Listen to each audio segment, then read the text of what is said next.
Thomas Andrews, Jr. was an Irish businessman and shipbuilder. Managing director and head of the drafting department for the shipbuilding company Harland and Wolff in Belfast, Ireland.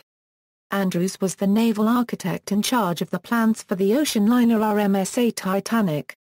He was traveling on board the Titanic during its maiden voyage when it hit an iceberg on April 15, 1912 and perished in the disaster. Biography, early life. Thomas Andrews was born at Ardara House, Coma, County Down, in Ireland, to the RT. Honourable Thomas Andrews, a member of the Privy Council of Ireland, and Eliza Pirrie. His siblings included John Miller Andrews, the future Prime Minister of Northern Ireland, and Sir James Andrews, the future Lord Chief Justice of Northern Ireland. Thomas Andrews lived with his family in Ardara, Coma. In 1884, he began attending the Royal Belfast Academical Institution until 1889 when, at the age of 16, he began a premium apprenticeship at Harland and Wolff where his uncle, the Viscount Pirrie, was part owner. Harland and Wolff. At Harland and Wolff, he began with 3 months in the joiner's shop, followed by a month in the cabinet makers and then a further 2 months working on the ships. The last 18 months of his 5-year apprenticeship were spent in the drawing office. In 1901, Andrews, after working his way up through the many departments of the company, became the manager of the construction works. That same year, he also became a member of the Institution of Naval Architects. In 1907, Andrews was appointed the managing director and head of the drafting department at Harland and Wolff. During his long years of apprenticeship, study, and work, Andrews had become well liked in the company and amongst the shipyard's employees. On June 24, 1908, he married Helen Riley Barber, daughter of textile industrialist John Doherty Barber and sister to RT Honourable Sir John Milne Barber known as Milne. Their daughter, Elizabeth Law Barber Andrews, was born on November 27, 1910. The couple lived at Dunallen, 20 Windsor Avenue, Belfast. It is known that Andrews took Helen to view the RMS Titanic one night, shortly before Elizabeth was born. After Thomas's death, Helen remarried.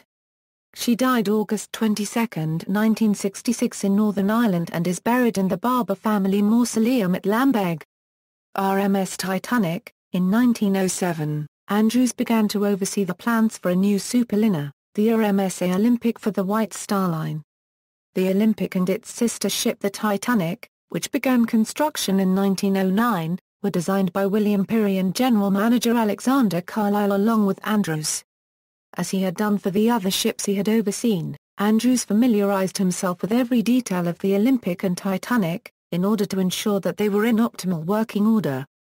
Unfortunately, Andrews's suggestions that the ship have 46 lifeboat as well as a double hull and watertight bulkheads that went up to B-deck, were overruled. Andrews headed a group of Harland and Wolff workers who went on the maiden voyages of the ships built by the company, to observe ship operations and spot any necessary improvements. The Titanic was no exception, so Andrews and the rest of his Harland and Wolff group travelled from Belfast to Southampton on Titanic for the beginning of her maiden voyage on April 10, 1912. During the voyage, Andrews took notes on various improvements he felt were needed, primarily cosmetic changes to various facilities. However, on April 14, Andrews remarked to a friend that Titanic was as nearly perfect as human brains can make her.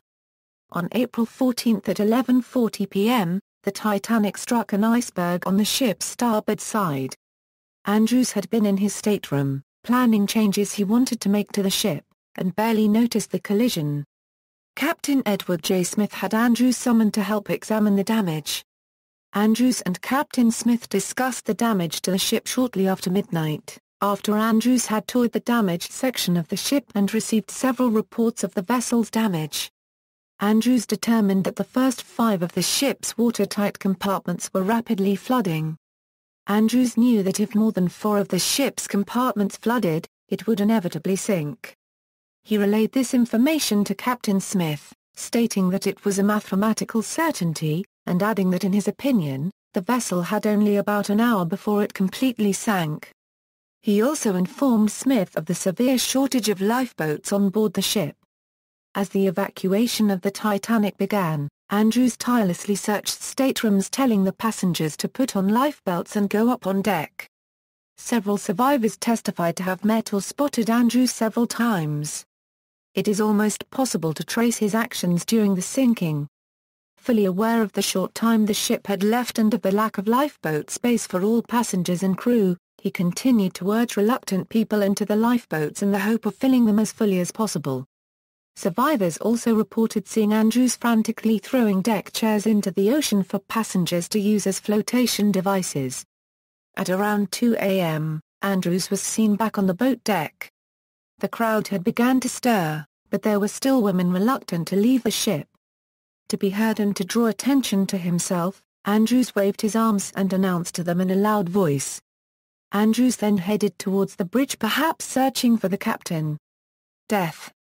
Andrews was reportedly last seen by John Stewart, a steward on the ship at approximately 2:10 a.m., 10 minutes before the Titanic fully sank into the Atlantic. Andrews was standing alone in the first Euro-class smoking room staring at a painting, Plymouth Harbour, above the fireplace, arms folded over his chest, his life jacket lying on a nearby table.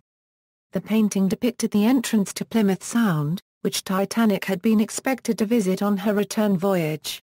Although this has become one of the most famous legends of the sinking of the Titanic, this story, which was published in a 1912 book and therefore perpetuated, came from John Stewart, a steward on the ship who in fact left the ship in boat N-15 at approximately 1:40 a.m.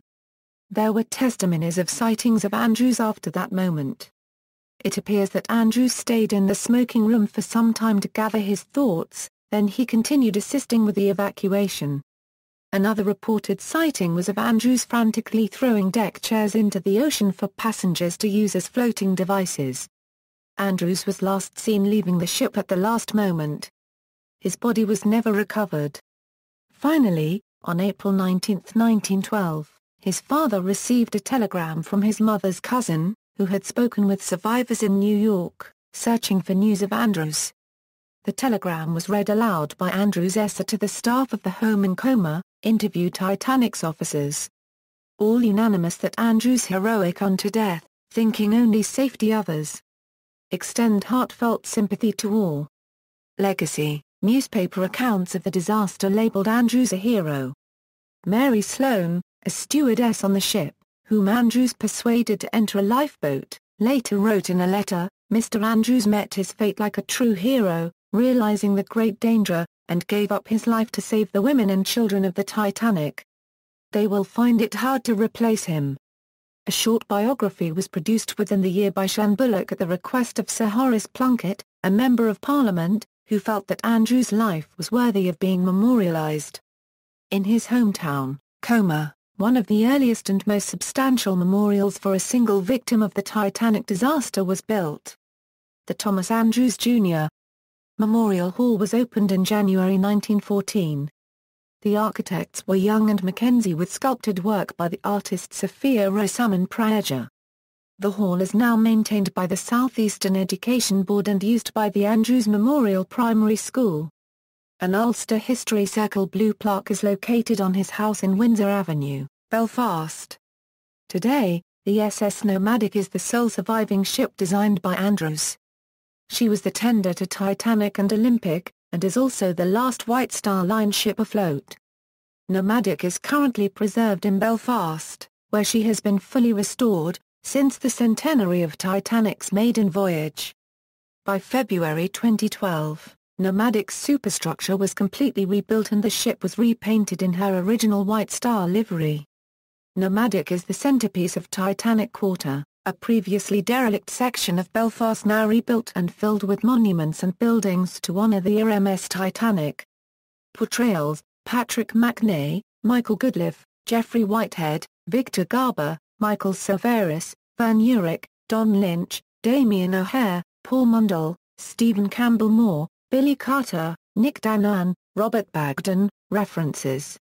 External links: Thomas Andrews on Titanic-Titanic.com, Encyclopedia Titanica Biography of Thomas Andrews, LibraryIreland.com, Thomas Andrews Shipbuilder, a 1912 biography of Thomas Andrews.